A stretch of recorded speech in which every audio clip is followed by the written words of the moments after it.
Hello, everyone. Thank you for joining us for our February STEM Lyceums webinar. My name is Devin Simmons, the STEM Lyceums Program Manager, and I'm thrilled to present to you our Insight to College webinar sponsored by the Claude Moore Charitable Foundation. A little bit about the Center for Excellence. The Center for Excellence in Education was founded in 1983 by Joanne DeGennaro and the late Admiral H.G. Rickover, who is the father of the nuclear Navy and civilian uses of nuclear power. CEE's mission is to nurture high school and university scholars to careers of excellence and leadership in science, technology, engineering, and mathematics, and encourages collaboration between and amongst scientific and technological leaders in the global community. You may visit CEE's website to learn more about the center's cost-free programs for students and teachers, such as the Research Science Institute, USA Bio Olympiad, Teacher Enrichment Program, and STEM Lyceums. We are pleased to have two extremely insightful speakers for today's webinar, Carla Goodwin and Wimbo Wu. Just a little bit more about Carla Goodwin. Carla, shortly after graduating from Georgetown University as a double major in psychology and African American studies, Carla determined that for her, the admissions process is one of the most fascinating wonders of the world. This, paired with her love to connect with others, pushed her to pursue a career in the field, starting as an admissions counselor at George Mason University. Since then, Carla has grown to earn her master's in higher education and student development and become the Senior Assistant Director of Undergraduate Admissions. She's also a member of the professional organization NACAC, PCACAC, and CIVSA. Wimbo Wu is a first-year MD PhD student at the MIT Harvard Joint Program. In addition to research, he is an active member of various school publications, engages with many medicine-related clubs, and advocates for mental health resources on campus. In his spare time, he's writing spontaneous poetry, compiling playlists for his radio show, or jogging down Massachusetts Avenue, although ideally not all at the same time. Wimbo is an alumnus of CEE's 2017 and 2018 USA Bio Olympiad. In 2019, he was named a Regeneron Science Talent Search Scholar. Welcome, Carla and Wimbo. And so Carla Goodwin is going to take it all, start us off. At this time, I will turn off my screen so she will have the full spotlight. And if you have any questions for both of our insightful speakers, please save them at the end. Or if our speakers have any engagement portions during their presentations, please ask them in the question or answer those questions in the question and answer chat. So I'm going to hand it off to Carla now. All right, thank you. So, as he said, my name is Carla Goodwin. I'm originally from Queens, New York. What brought me to the DMV area is college itself. So, when I was once in the shoes of high school students, really was prioritizing going to a college that was in a major city in the United States. That was my top priority, and I stuck to it. So that's how I landed at Georgetown University in 2014 and stuck through to 2018. And really did a lot of like student support, student affairs, housing, admissions related positions while I was an undergraduate student in college. And that kind of helped me actualize that I wanted to do it long term as a career.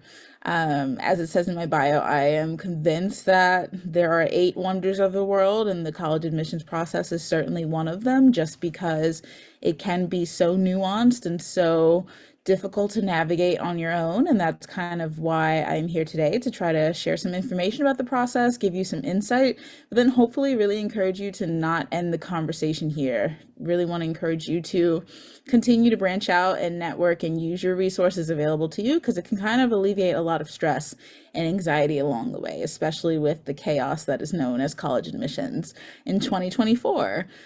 So I did find, personal passion for it or interest in it, and decided to study it in a scholarly textbook kind of way. So that's when I got my master's at George Mason, which is where I work now. I work in the Office of Admissions. I do recruitment, but I also do the visit experience. So I like to say that's kind of where I get to show the good side of me and the not so nice side of me, because I get to encourage people to ask questions and visit and talk with our current student ambassadors, but then also sometimes have to make the hard decisions on applications applications when I read for my West Coast friends in states like California and Colorado, but I also do Prince William County, Virginia applications as well. All those acronyms that we kind of went through before. So instead of saying all the letters, they say fancy things like SIVSA, NACAC, PCACAC.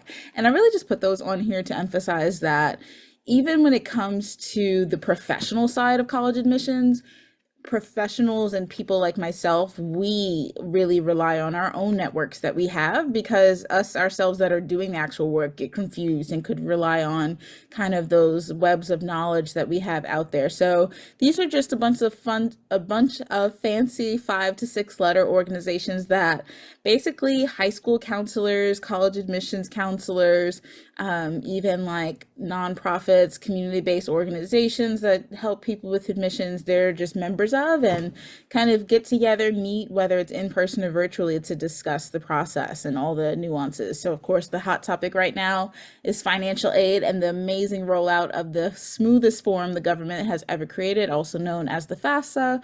And it's really a place that even as us doing the work, we can go to and be like, what is going on with this? And kind of rely on those ears to the ground that we have across not only the region, so PC is Potomac and Chesapeake area, but also the whole country and even the globe. And then that's the last bullet point, is just to brag. Council of the Year 2022, but we're in 2024 now. I won't be like Mason that's still bragging about the Final Four in 2024, although we haven't gone since 2006. Although watch the basketball games, they're doing well.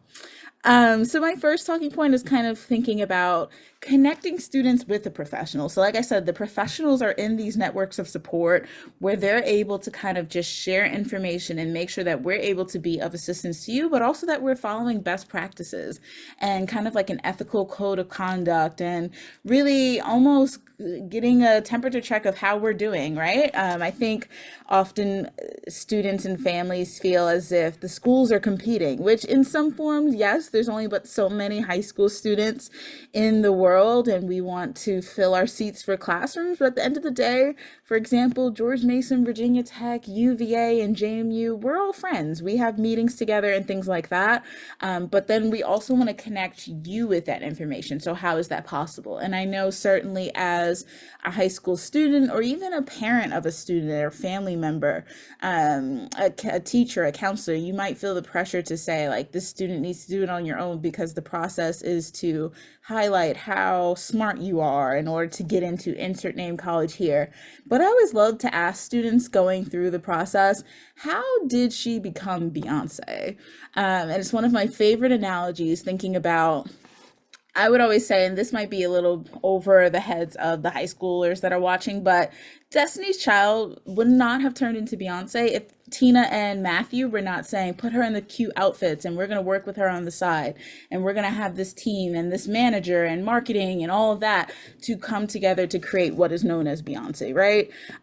So it's one person can't be one of the best entertainers on earth on her own. So why, as a high school student, should you do the college application process on your own? It is certainly one of the first moments in life that you have to do a lot of decision making, often for a lot of high school students. And a lot of decisions are to be made on both ends of the process. So we make decisions as admissions professionals, but you also have to make decisions in terms of which schools do you want to apply to. There are close to 4,000 colleges and universities in the United States alone. Of course, not every single one has an acceptance rate of, let's say, 3 or 4%, as some schools like to brag. But at the end of the day, you do have to be selective and make wise choices throughout the process in order to just kind of navigate it as seamlessly as possible, if that is even a possibility. And that's where I say data is important. So it's really valuable as a student to be connected to professionals, whether it's through this organization or whether it's through speaking with the admissions people at the schools that you're applying to, whether it's speaking to current students or students that recently did the process, a mentor. There is data out there that can help drive your decisions. And I think sometimes being connected to that through the professionals is key.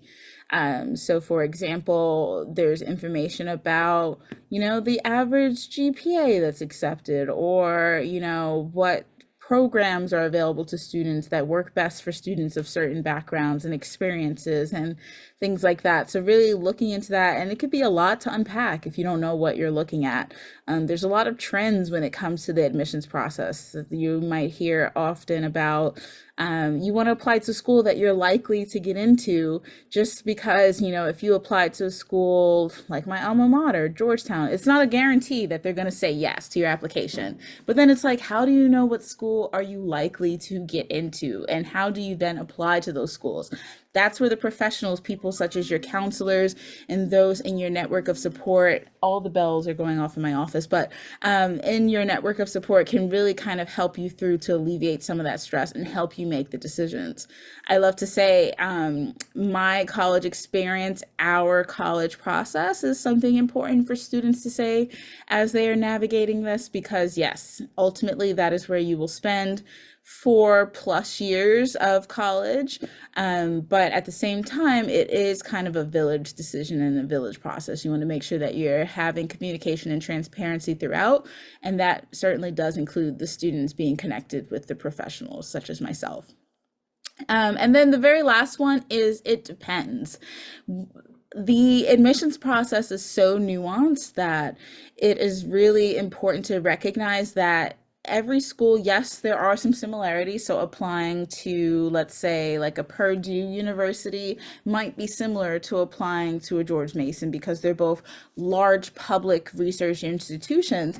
But at the end of the day, every school in some form does things a little bit differently. So when it comes to things such as score optional, is it better to submit my scores anyways because you will change me to score optional? Or is it better to make some real judged decisions about whether I submit my scores, if it's worth submitting or not?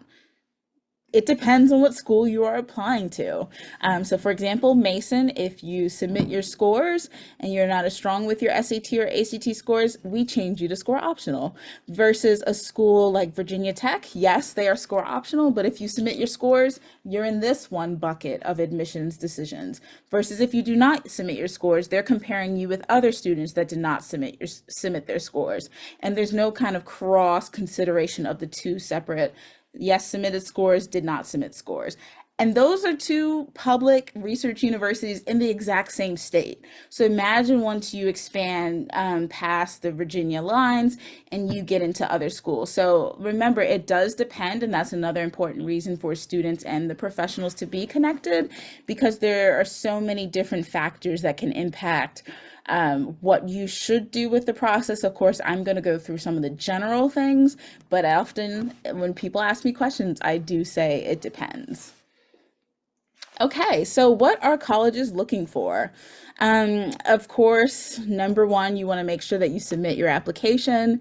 There are resources for fee waivers out there, but for the most part, you will submit your application either through the common application, the coalition application, and then there's the HBCU application, and then the University of California application. Those are a few examples of, it's one application, but then you can apply to multiple schools with the same application, versus like the Mason specific application or the Georgetown University application.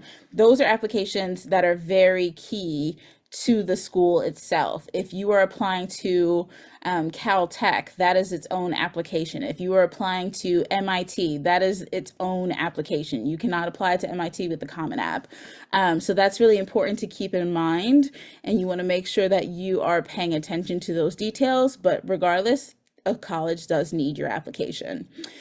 Once they get that, they are going to be looking from the admissions side of the desk for evidence of academic success and achievement. That is always going to be number one with consideration of your application. Will you be able to be successful in the college environment that you are hoping to enter? Yes or no? It's not as easy as yes or no, because sometimes a school might get tens and thousands of applications, but then it's known for being a school where there's only perhaps 1,000 or 500 or even 300 students that are in their first year class, right? So that's when, yes, academic success is important and GPA can be important, but it's not always about the GPA number that is on your transcript. Sometimes it's a matter of how you got to that number. Some schools or colleges and institutions do not look at the GPA. They look at your full transcript, and exactly what classes you are taking. So the strength of your coursework. If you are attending a high school that offers advanced courses such as AP, IB, dual enrollment, that goes a long way, and they want to make sure that you're challenging yourself within your own school's curriculum. And that kind of goes into intellectual curiosity. Have you taken advantage of the opportunities that you have at your disposal?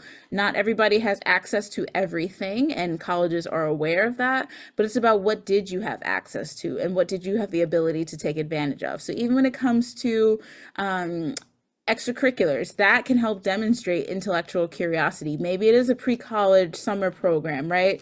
Maybe it is the STEM Lyceums program. Maybe it's something along those lines. But it also could be intellectual curiosity and achievement displayed through part-time work, through taking care of a sibling or an elder grandparent at home, right? Being able to demonstrate commitment to something over time. And then also on the very right side, it says demonstrated interest and the potential to contribute to the campus community. At the end of the day, when a college is crafting their admitted student class, they are looking at the full scope, right? If you have 80 majors, do you have students that are able to fill the seats for all 80 majors? So that's where it can get a little bit more competitive or a little bit more dicey, because if everyone applied as a biology major and you only have 3 conflict analysis major applications, everybody can't be a biology major, but you might be able to get in as conflict analysis, right? So are you able to contribute in that way? But then also all of your experiences. It's not necessarily about quotas. So it's not saying, okay, do we have 5 people that are from Queens? Do we have 5 people that like to swim? Do we have 5 people that were on the debate team? It's not cut and dry like that, but more so, are you able to contribute to the plethora of opportunities that we have available? At the end of the day, colleges want you to attend. So the reason schools sometimes care about, did you demonstrate interest? Because if we say, yes, you can have this seat at this university opposed to this person, are you actually going to take advantage of it? Believe it or not, that's something that a school or some schools might consider if they are limited with spots just because of a smaller nature in terms of their class size. But the bottom line is colleges want to bring together a group of students with diverse perspectives, experiences, backgrounds, interests, and that can manifest itself in quite literally thousands of ways. So when it comes to how do I stand out or how do I be unique on my application, sometimes it's a matter of just being your authentic self and bringing that forward, but also making sure that you're portraying that. So you do have your transcript and your grades that are going to be number 1 for consideration on your application. But then also extracurriculars, recommendations, and I'm noticing my slide is redundant, personal statement, but then also essays, which are technically 2 separate things. And maybe that is the mentality I had when I created this. But essentially your personal statement is kind of your main essay, but then a lot of schools do have supplemental and added essays. So what can you do to boost your application? It depends on the stage of the process that you are in. So if you are later in the process, let's say it is almost the end of your junior year, or you are already a senior, you can't really change your grades as much, right? Versus if you are a first year or a sophomore year student in high school, you still have that time to hone in on your grades and, take added rigorous courses and things like that. But then once you are past that, right, maybe it is too late to join a club and be a member for 2 years, and then you can show commitment to it.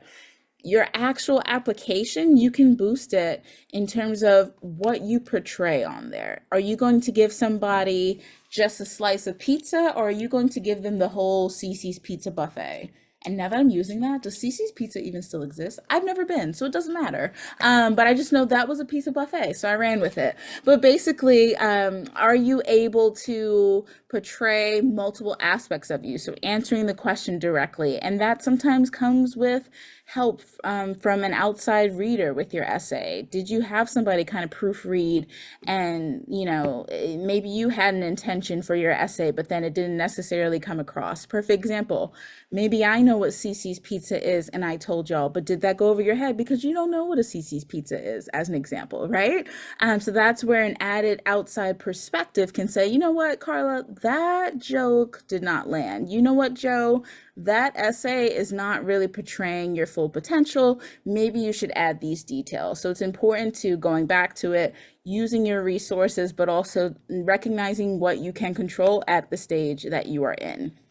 The bottom just has some tips. So you want to make sure that you start early in terms of it is never too late, or you should never wait to start. Whether it's your first or your second year in high school, it's not too late to, or it's not too early to start building your list and to determine what your major is. It's you are a junior, it is not too early to start outlining your personal statement. If you are a senior that has already been admitted, it is not too early to begin making a decision as to where you would like to attend. Throughout the process, you want to make sure that you're almost always one step ahead. And I think just by being in this webinar, you are kind of starting it, but don't let my words fall upon dry ears and you kind of leave the webinar and then you don't get into let's look at majors or let's look at schools or let's email my counselor and things like that. Making checklists, staying organized. There is so much to do when it comes to submitting your applications and getting things together that you need some way to just keep track of it all. Whether you are the queen or king of the spreadsheets, or you are more so a person that likes to sit down with somebody and talk it through, whatever works best for you, that is how you should kind of use it to maintain some sanity. So writing things down and being cognizant of deadlines and requirements and things like that, and double checking. And that's another reason to go back to using the resources available to you. And then keeping an open mind and exploring all possibilities. I think it is really important to recognize that there are so many options that on first glance, you might say, like I said at the beginning, I said I want to stay within a major city within the United States. But then I did loosen that up a little bit and I applied to some schools that were maybe a little bit outside of a major city, right? So maybe you want to be in the city, but then you're like, George Mason is 20 miles away from DC. That's not exactly what I was looking for, but I'm willing to consider it, right? So being flexible and being open to feedback is really key.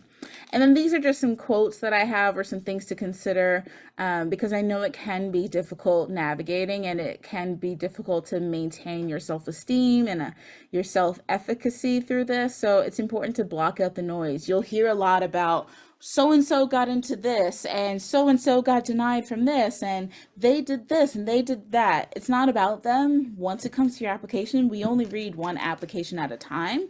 So yes, you can use that for support and to make some decisions, but you can't fully compare yourself to someone else.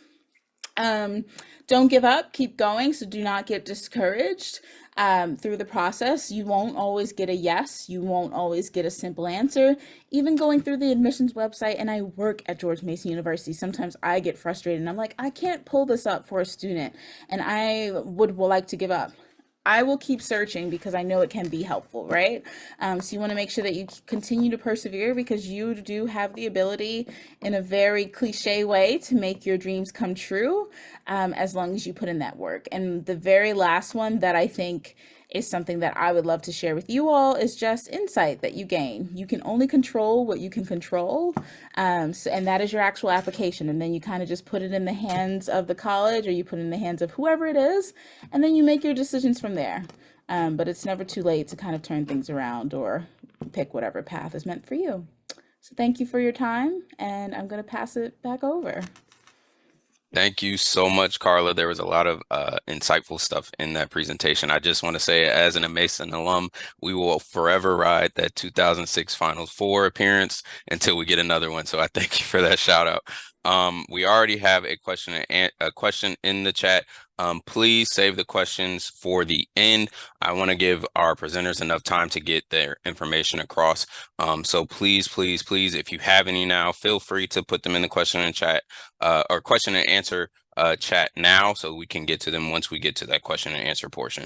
But again, thank you so much, Carla. And now I'm going to turn it over to Wimbo, and I'm going to turn off my screen so he can have the full attention. Thank you, Devin. Thank you, Carla. That was an incredible presentation. So let's see. Sorry, I'm going to. Is everyone seeing the presenter view or the actual slideshow? So right now it's your presenter view. Okay, that's okay. Yep. I'll just go without. Okay. Okay. So all right. So hi everyone. Today I'm gonna kind of talk about my journey, mostly from high school into college and the first year of my college experience at MIT. And as well as my experience kind of navigating the college application system, given that I did not get into my top choice university. So while I was born in Plano, Texas, I do not play the piano. I don't know how my parents managed to capture this photo of me, but I then started high school in 2015. So I went to Thomas Jefferson High School in Northern Virginia. So it's one of the science and technology magnet schools. And in 2017 to 2018, I attended the USABO National Finals, which is run by the CEE. And in 2019, I started MIT, so I did double major. So my first major was chemistry and biology. My second was mathematics. And I also did a minor in literature. And more recently, I started my time at the Harvard MIT MD PhD program. So I'm in the health science and technology track, which is kind of focused on modern developments in medicine, as well as a more research heavy focus. And very recently, I got a dog, and her name is Juniper, and she's right here. Okay. So in terms of what I'm going to talk about real quick, I'm going to kind of start with my application process, why I ended up choosing MIT, the transition between high school and college, as well as kind of the first year, working around my new schedule, trying to figure everything out, trying to balance academics on top of everything that I needed to do, and kind of concluding with kind of what I do now, and as well as, you know, the impact that USABO had on my life. So first, I really want to reiterate the point that Carla mentioned, which is the importance of your essays and your personal statements. I found myself to actually have a lot of trouble with that because in high school, we're not generally taught to write about ourselves. And I ended up not starting early enough. And in terms of lessons, you know, I didn't really know where to go. So at that point, I found my school counselor and my English teachers to be really useful in helping me read my essays. And yeah, so first, in terms of early applications, I applied only to Harvard because they have a restrictive early action program, and I was deferred. And in retrospect, kind of I had a lot of people read those essays to the point where I accepted everybody's suggestions. And while it's good to kind of get feedback on your essays, make sure that you're not doing it so much that, you know, your own personality and your own voice gets diluted. So in retrospect, maybe this was not my strongest essay, but also I'm sure there were other factors that were at play, not excluding the interview. So then in terms of the schools that I applied regular, the remaining schools on the slide, I applied regular. And I got into the schools that I have on the green, and I got waitlisted at Princeton and ultimately rejected at Harvard. And so in terms of just general things, UChicago actually did offer me a scholarship. And MIT, as Carla mentioned, doesn't use the Common App portal. So these are things just to like think about. But I was very surprised when UChicago offered the scholarship because there was no sort of process to apply for that. I think it was just something they extended. And I think I want to acknowledge the privilege of being able to kind of pick MIT even over financial considerations, and not really having to navigate the financial aid system. So if people have questions about financial aid, I will defer that to Carla. Um, but in terms of why I picked MIT ultimately, it was a lot of factors. And I think the most important things that stood out to me was kind of the academics and the research aspect. I was always very into science, very into STEM. And so I considered MIT as kind of like a continuation almost. There's a joke in my high school where it's like a continuation of my high school. That didn't end up being true at all. The cultures are actually very different. But I think just finding a group of like-minded people who are all interested in science and technology was something that was really important to me. I also had some friends from high school that were, going to MIT. I had friends that I made in USABO going to MIT, so I wasn't starting from, scratch in terms of making friends. They had a lot of, I was already kind of interested in the healthcare track, thanks to USABO. And so, MIT doesn't have a huge pre-health community. And so the resources that they do have for pre-meds are pretty concentrated per student. And I went to their campus revisit. I had really excellent general impressions. I found student clubs that still gravitated toward my humanities side. So, I engaged with the student newspaper for the first time at that point. And for me, location was a pretty big factor. I wanted to attend school somewhere urban. And also just Cambridge in general is a very like biotech type area. So I wanted to really emphasize that rather than kind of attending somewhere that's a little bit more rural or a little bit more isolated. And ultimately, I honestly just chose MIT because I decided to pick it on the day I had to commit to the school. I even on that day I wasn't like fully sure, but I chose it and I have absolutely no regrets. So in terms of the transition from high school to college, I found it was really important to talk to my high school counselor. During the entire application process, no one else in my family had really gone through this before. And so having that sort of resource there was instrumental in kind of helping me understand what I needed to improve, what my strengths and weaknesses are, and how to kind of best present myself to colleges. And after I got rejected from Harvard or deferred from Harvard initially, my counselor offered like a really excellent source of support. I put high school friends here because not only were they extremely supportive in the entire process, I do want to emphasize that there is some level of competition. It does, at least the school that I went to, it does feel like you're applying to the same places as a lot of other people, and they only have such limited slots. But at the end of the day, you're all here for each other. And a lot of my high school friends actually did end up going to MIT with me and becoming my MIT friends. As I mentioned earlier, USABO, I made a lot of friends during that time. And so I actually had quite a number of friends who I first met in Biology Olympiad. And in terms of dorm life, MIT has a very strong dorm culture. So every dorm is, so people get to actually pick their dorms or rank their dorms, and it's kind of a lottery based on what you rank.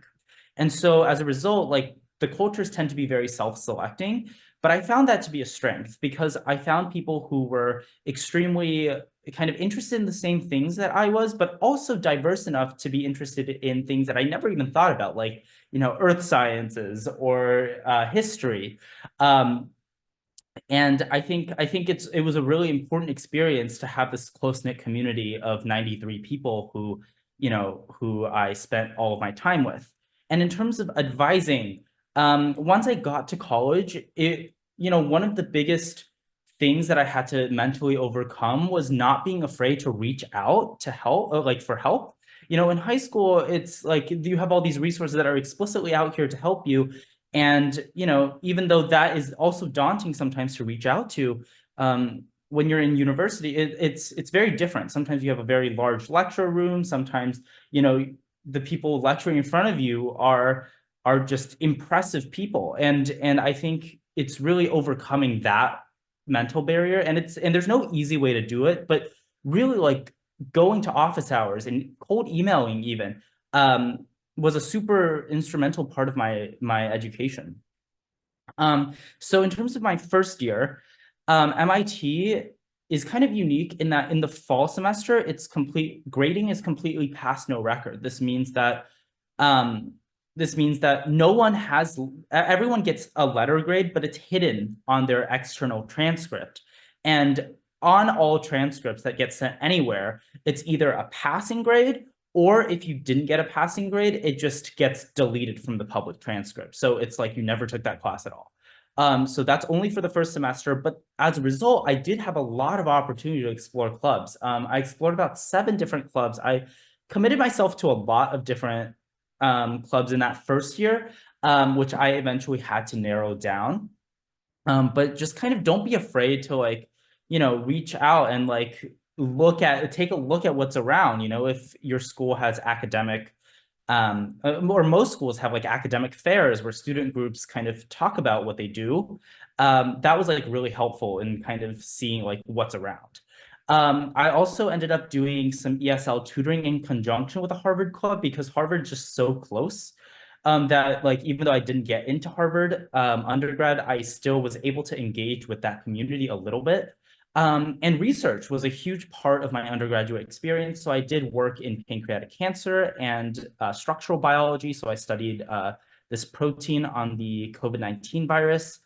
And the reason I put COVID-19 here is because in the spring semester, that was the first COVID-19 semester. So my first year in person was cut short, and we had to transition off campus and online. So that was maybe a bit of a more unique or abnormal kind of experience. And here I have I participated in the student newspaper.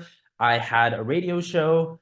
So in terms of just like diversity of experiences, from STEM to kind of more engaging with the humanities and social sciences, MIT actually had a pretty diverse selection. So in terms of time management, I was a huge procrastinator up until junior year of high school. I would kind of do all of my things last minute, and it really, at some point, for me, I just reached a breaking point where where I was really forced to find my system. So for me, what really worked was making a to-do list at every Sunday evening, and I still do this, of like the things I need to get done next week. And then I allocate like how much of each thing I need to get done based on when they're due. And I tend to front load all of my tasks at the start of the week. So on Monday, I tend to be the busiest because in case something unexpected comes up in the week that I need to address, I was able to kind of accommodate that using that kind of staggered to-do list approach. Whether or not you use a calendar, which I personally really don't, but some people really find that to be a useful system. College is also just kind of a different beast in terms of time management from high school, because high school, you're really focused on your academics and your extracurriculars, some people have to work jobs to support themselves or their family. But in terms of like overall responsibilities in college, it's that plus you have to do your own cooking or cleaning or time or sleep management. In terms of lectures, no one's really.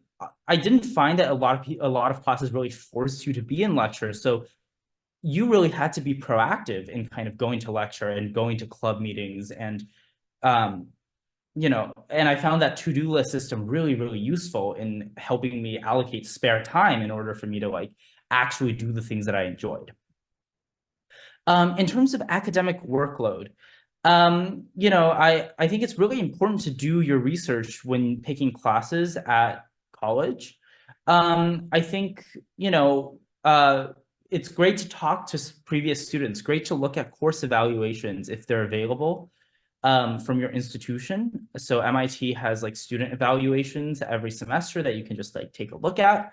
And that's something that's really useful. And speaking to your advisors, academic or otherwise, about it is also a useful thing to do. In terms of advantages going to MIT, I felt like the STEM focus was very strong. MIT classes tended to focus on understanding the core principles rather than memorization, which I did appreciate. And you know, there's a lot of like-minded people who like it's almost like a synergistic kind of effect where you know my classmates and I, even though we study very different things, we bounce ideas off of each other, and it's a very conducive environment to that.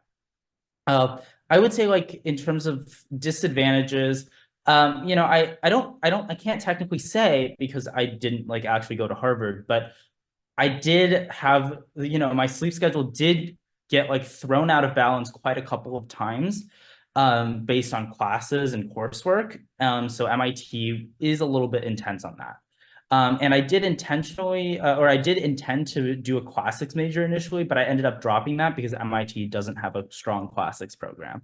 But ultimately, it's not kind of about looking back and seeing what I missed, but rather taking full advantage of the resources at where you pick for your undergrad. Because undergrad is really like, even though this decision may feel like a huge step in your life, and indeed it is, it's not the end all be all, right? It's like what you make of that experience. A lot of it is not fully dependent on like where you pick, right? Like even if you go to not your first choice college, you can still be extremely successful as long as you're, you know, you have that goal in mind of like what you want to do with your time in college.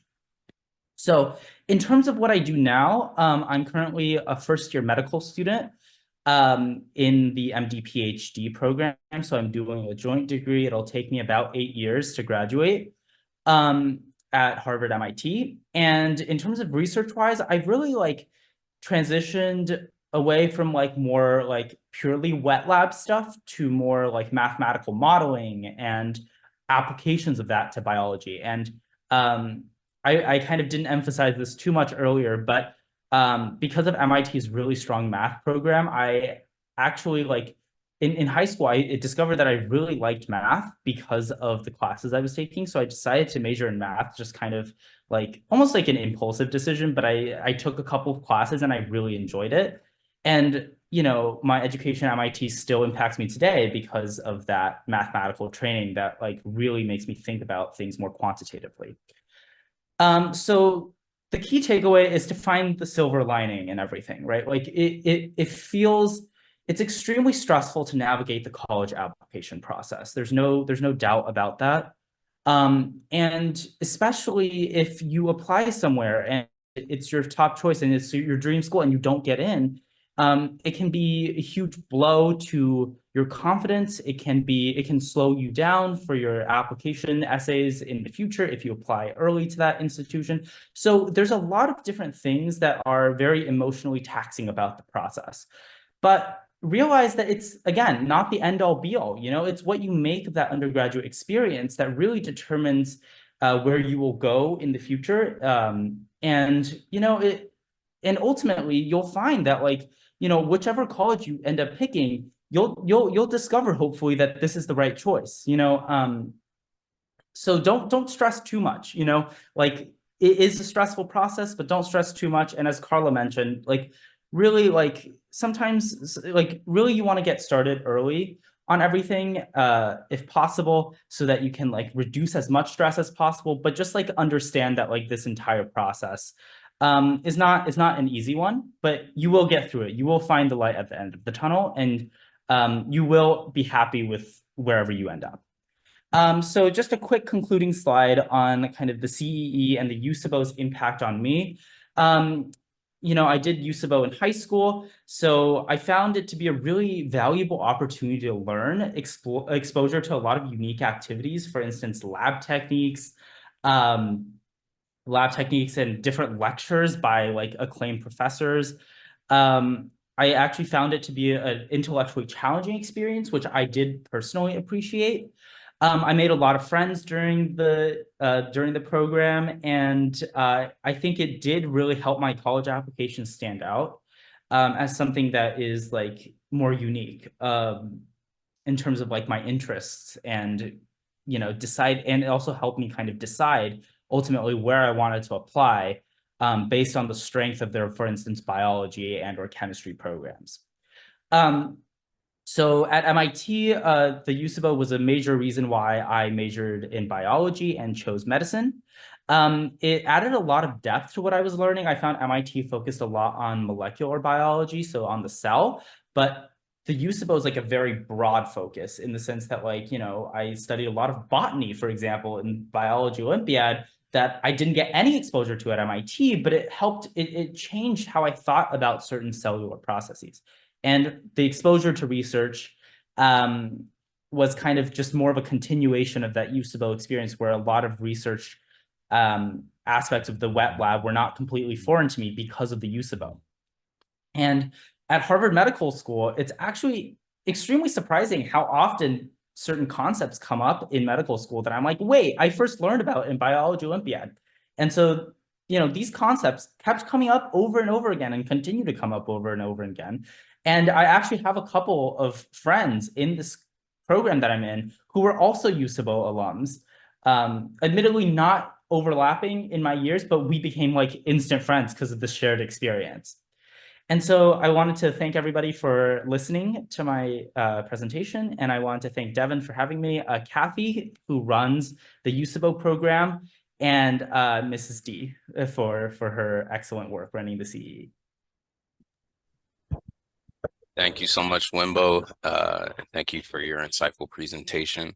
And so now we're going to open up the part of the webinar for our question and answer portion. I already have 2 questions in the question and answer chat, so we're going to have this open for about 10 minutes. So if you have any questions, please feel free to drop them in this question and answer chat and gain some more knowledge. So the first question is, about 12 top colleges and universities have introduced no loan policies. What do they mean by that? Is it free, or do they offer more grant and work study requirements? I think this may be a question for Carla.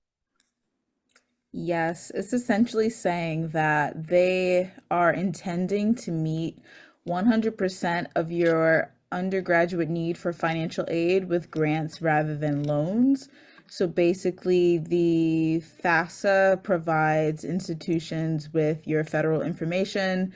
They calculate a number that says this is how much your family can afford college. Don't get me started on whether or not that is accurate and realistic, but essentially, based on that number, they take the tuition dollars, subtract that number, and the college is kind of guaranteeing that they would give you whatever that final answer is in grants, which is free money that you don't have to pay back, not loans, which you would have to pay back, has interest, things along those lines. Thank you. I hope that answered that question. And now the next question I have is how to prepare for the USABO. Does CEE help us? Is junior year in high school currently late for USABO? So this is a Wimbo question. Yeah, so I think first of all, the CE website is amazing for USIBO. There's so many different resources that they list out, and honestly, I didn't personally navigate too far from that. There's a couple, like, generally the textbooks they recommend. I just recommend buying like used versions, or finding PDFs, and just like I think it's really useful in that regard. I think junior year is definitely not too late. I would say, like, biology Olympiad is just one of those things. If you're really interested in doing, like, it will like add a new dimension to kind of like your experience in high school, as well as, if you're thinking about college applications more specifically, it'll add some depth to that. Also, even if you start USIBO in senior year, if there's updates that you can send to schools. Like, MIT explicitly asks everyone to send updates in February, but a lot of schools are open to updates to your application. And if something comes up, then you can still update. It's not the end just because you're at the end of your junior year. So definitely not too late. All right. And This is another question for Wimbo. I think this is a continuation of the last question. It says, how hard is it to prepare? Yeah, I think it definitely like requires a lot of outside of class time. I personally spent quite a bit of time preparing, but ultimately like ultimately it's kind of I don't know. I've also known people who didn't spend as much time, so I think it's just like it's a very personal choice. Um I don't know. Like I think it really does depend on the person, but in general, like I will say like the summer camp is pretty intense, at least. So like it isn't exactly like a chill experience, but it also is very rewarding and very fun. Absolutely. We hear a lot of good things from our USABO students from this past year. So it is definitely something worth thinking about. This next question, I believe, is for Carla. What are the different ways to calculate the expected family contribution? Yeah, they essentially on the FAFSA, which is a free form for financial aid, you enter a lot of things such as how much cash have you gotten over the last year? What is, and like you basically take your tax forms and enter a lot of the numbers on there. But from there, they calculate the student aid index number. But before you fill out that form, the financial aid, like studentaid.gov website, has a federal student aid estimator tool that you can use, and it helps you kind of before you fill out the form, figure out what they would say is your expected contribution to college. Thank you for that. Again, Carla is the admissions expert here, so please ask these questions now. Just like she said in her presentation, don't let this opportunity pass you by. Please ask these questions now. So these are some more USABO questions. Will international students be compared with US? Oh, no, this is a college question. Sorry, this is for Carla. Will international students be compared with US students when applying to college or only to other students of their own country? You are compared with students of all countries, but it's not necessarily in the way that it would sound. It's more so if you're an international student, for example, or even just did 1 year internationally, they're just going to take that kind of like whatever the standard of education and grades was in that country and try to equate it to the United States. So it's almost like they do some recalculation of your grades to put everybody on the same playing field. Because even within the United States, high schools grade differently, and the numbers don't always, it's not always apples to apples. So they do some recalculating to make it more even.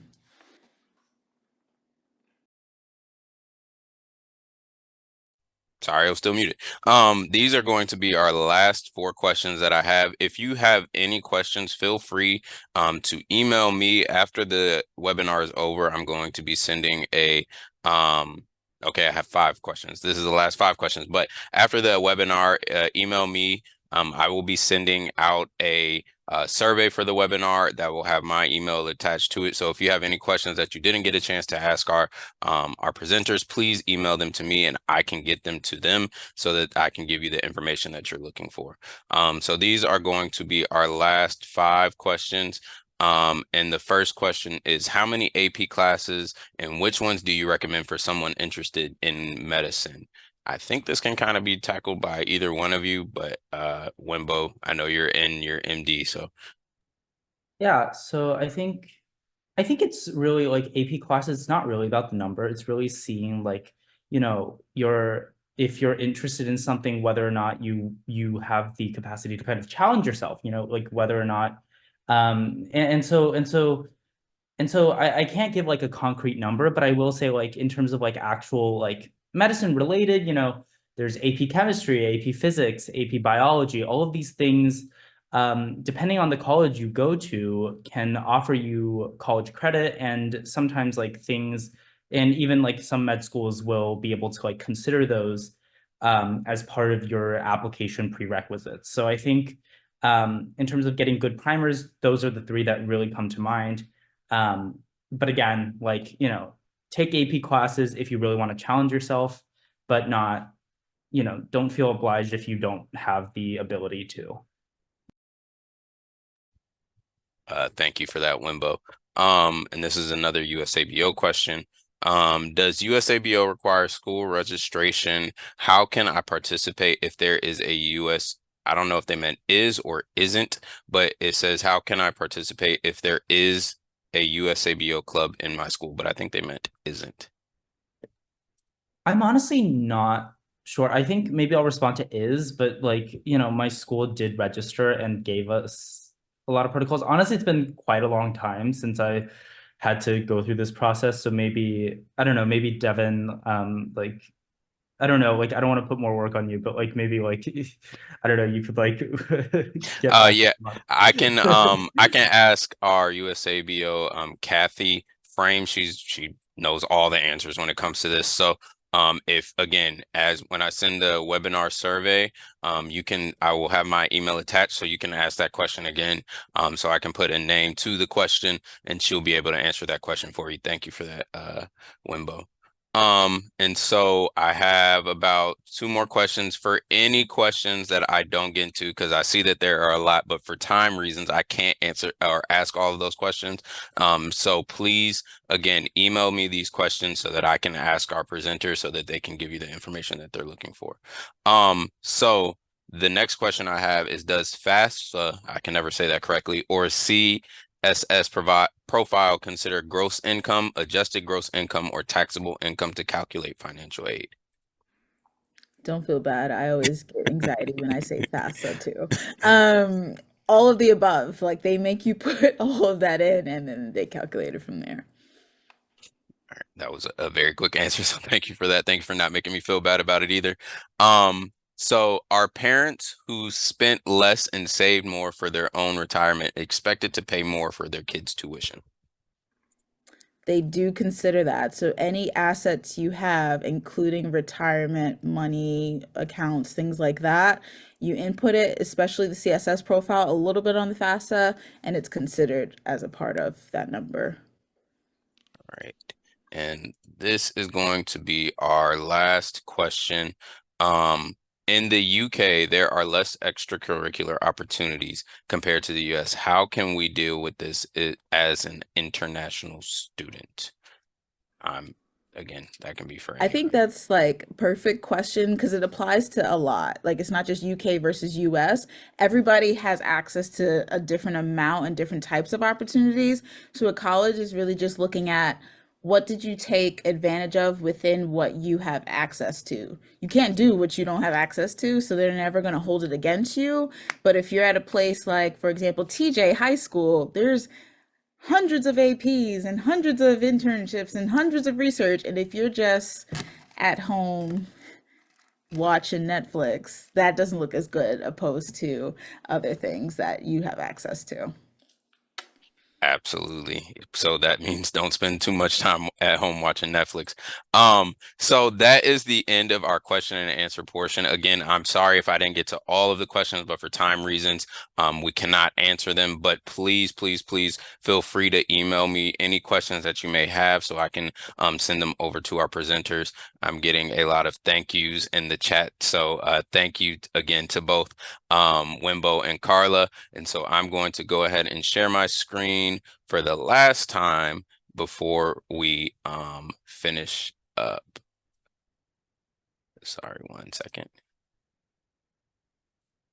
So I just want to thank you so much to our knowledgeable speakers once again, and another thank you to all our sponsors, including the Claude Moore Charitable Foundation. Lastly, thank you for joining us today. You will be notified when this recording is posted on our YouTube channel. More information regarding our 2024 webinars will be sent out in the coming weeks, and we hope to see you there as we continue to grow within STEM Lyceums. Thank you so much for attending, and I hope everybody has a great rest of their day.